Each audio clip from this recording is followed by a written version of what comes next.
So I'm gonna give away my Simsonn Pro X Ultra pedal kit, the full kit.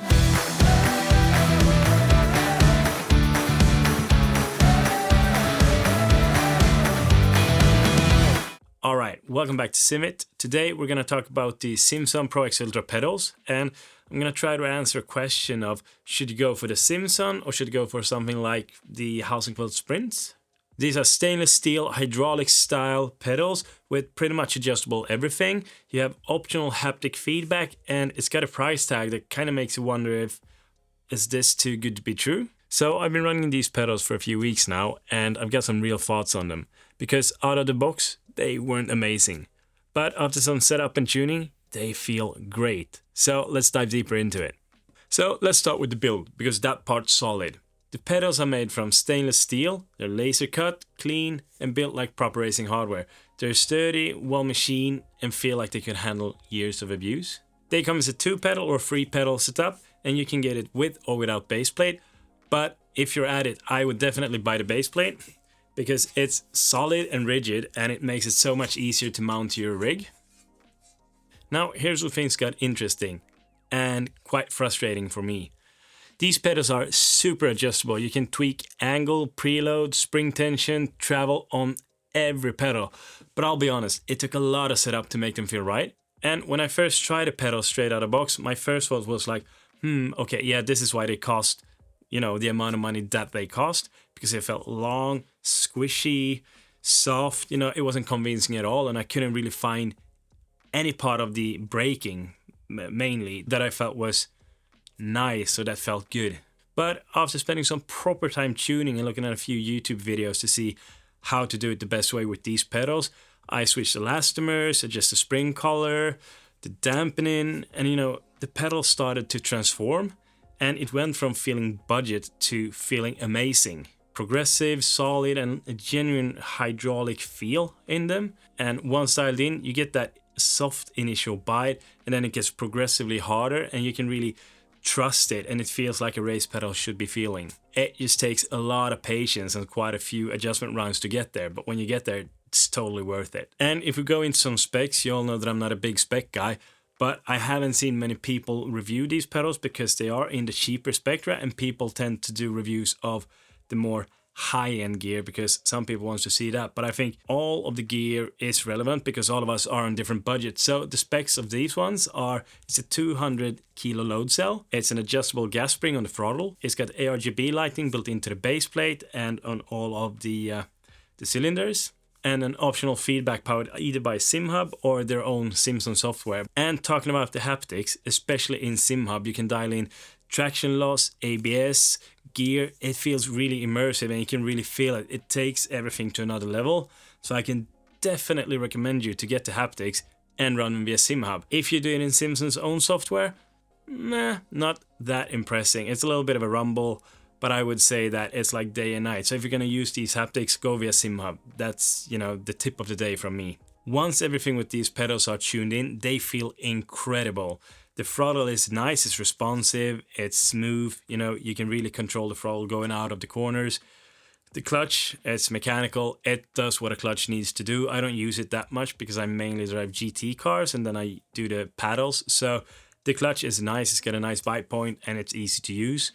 But when it comes to the brake, I'd say that the brake is where these pedals actually excel, because when the brake's set up, it's consistent, it's easy to hit the same brake pressure every time, and it just feels good. And if you use the haptics, it's kind of like cheating, but it's not cheating. But then you can really feel when you start to lose the traction or when ABS kicks in, so you can keep your speed up and keep the car safe. So I'd say that driving overall with these pedals is a really nice experience.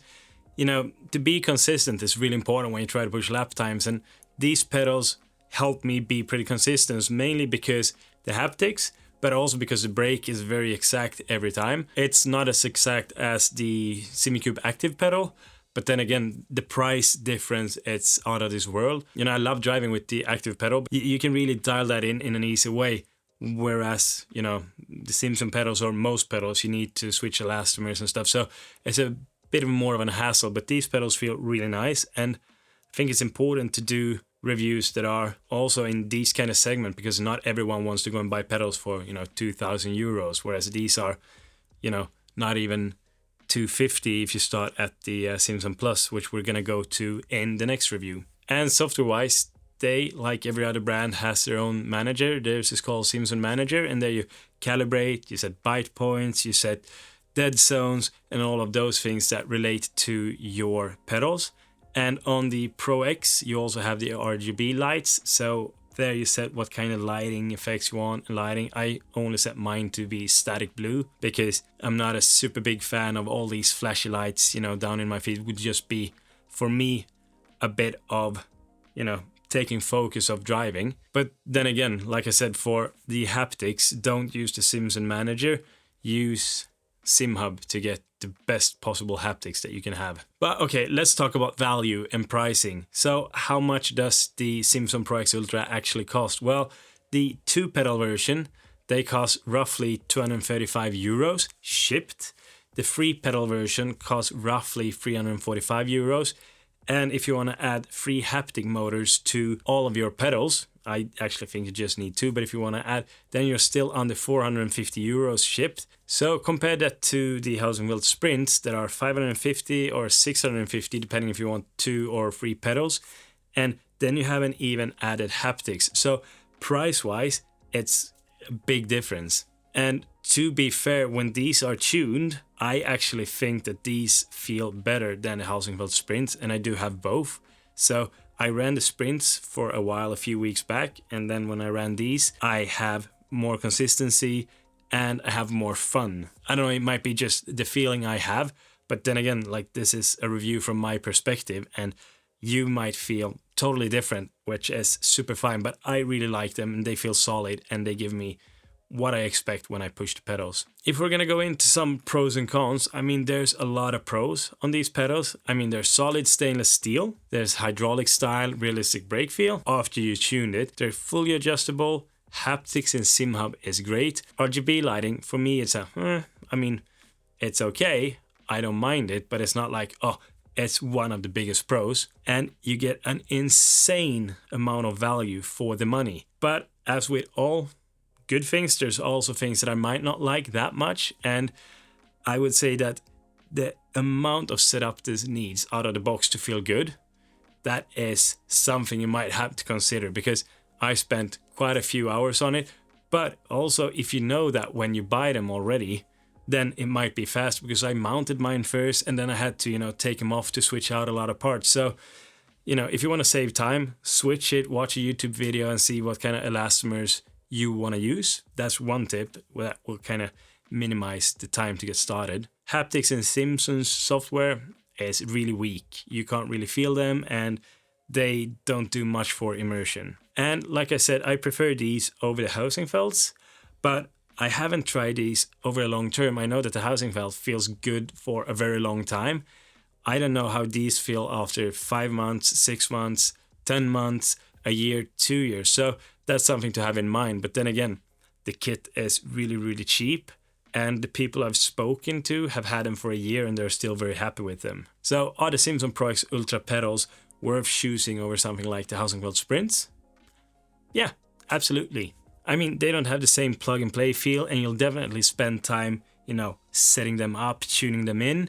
But once you do, the performance and immersion is actually really good. The brake feels fantastic. The adjustability is endless, which can be frustrating at some times. And the haptics in SimHub make it feel much more expensive than it really is. And I mean, for under 450 euros, this is easily one of the best value pedal set you can buy right now. And it's not perfect, but once you dial them in, they're genuinely impressive. Okay, so now I've been talking about how amazing these pedals are and how they feel. So I would love for one of you guys watching this video to kind of get the same experience as me. So I'm going to give away my Simsonn Pro X Ultra pedal kit, the full kit, except the haptics, because I need those for the next video. And the rules are extremely simple. You join my Discord, say hi there. You subscribe to Simit's YouTube channel and you comment on this video when you're done. And if you want an extra entry, put this video up on your Instagram story and tag me. And now the last question for today. would you kind of go with one of the cheaper brands after seeing a video like this, or would you still pay the extra to do the housing belt or Asetek pedals? Let me know in the comments, and you know, thank you guys for watching. Have a good one. Bye.